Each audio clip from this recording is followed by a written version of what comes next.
Banje kubasuhuza Imana ibarinde. Byumva kuri micro ndi Audibles.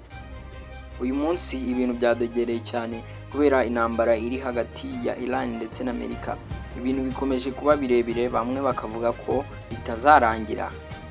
Uyu munsi nk'uko tubimenyereye, kubera intambara iri gushyamirana hagati ya Amerika ndetse na Iran, ibikomoka kuri peteroli byose biri guhenda cyane kugeza ubu ngubu.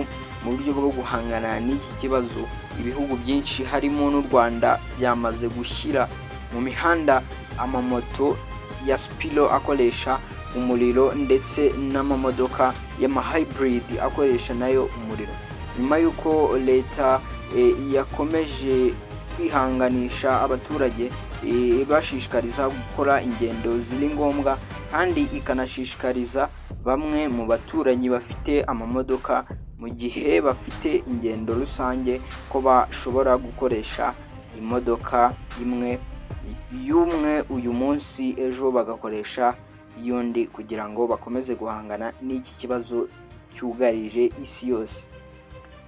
Nk'uko ibikomoka kuri peteroli byose byakomeje kwiyongera ku biciro byabyo, byatumye amavuta y'indege ahenda cyane, ndetse no kuyabona bikaba biri kugorana. Aya mavuta tuzi nka benzine tayari nayo yamaze kuba make ku isoko kubera intambara iri gushyamirana hagati ya Amerika na Iran.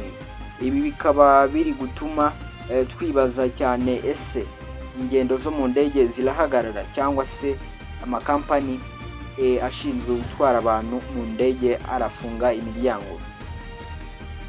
Ibi byo byamaze kuba urujijo ku isi hose, kubera ko intambara igaragara nk'aho nta muti wo kuba yarangira. Icyakoze cyo mu minsi ishize, muri iki cyumweru kuwa 21 Mata 2026, Leta Zunze Ubumwe za Amerika na Iran, Amerika yatangaje ko bari kugirana ibiganiro, nyamara Amerika ibeshya. Kuri iri tangazo Perezida Donald Trump yasohoye, Iran yabateye utwatsi ibihakana yivuye inyuma. Umuvugizi w'igisirikare cya Iran yasetse Amerika, abagereranya n'abasazi, avuga ko bivugana.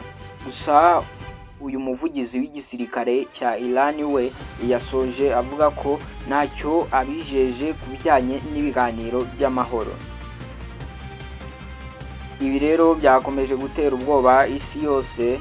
Ese abantu bakora ingendo za buri kanya aribyo bibatunze barabaho gute nyuma y'uko essence ikoreshwa n'ibinyabiziga tuzi nka moto ndetse n'imodoka n'indege nazo zaje kuba zihura n'ibibazo kubera gukendera kwa benzine cyangwa se amavuta tuzi akoreshwa mu ndege kugira ngo indege ishobore kuba yahaguruka cyangwa se igatwara abantu.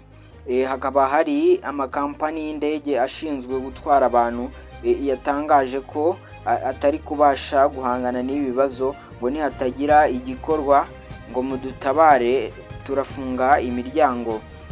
Aya makampani ari amakampani menshi yamaze gutangaza yuko nihatagira igikorwa kugira ngo intambara irangire, maze ibikomoka kuri peteroli byose harimo benzine ndetse na essence kugira ngo byongere kuboneka, maze amakampani atwara abantu akoresheje indege asubire mu kazi neza bitabagoye cyane. Rero ibingibi byose Perezida Donald Trump nawe abeshya ko ari kugirana ibiganiro na Iran, naho Iran iri kubatera utwatsi ivuga ko ntacyo ibijeje. Umuvugizi w'igisirikare twabyumvise yuko yabateye utwatsi avuga ko ntacyo abijeje ku bigendanye n'ibiganiro by'amahoro. Rero isi yose ikaba iri gusaba akanama gashinzwe umutekano ku isi hose ko kagira icyo kabikoraho kugira ngo intambara ihagarare, kuko isi yose irugarijwe kubera kubura ibigendanye na peteroli byose ndetse na za benzine zikoreshwa mu ndege.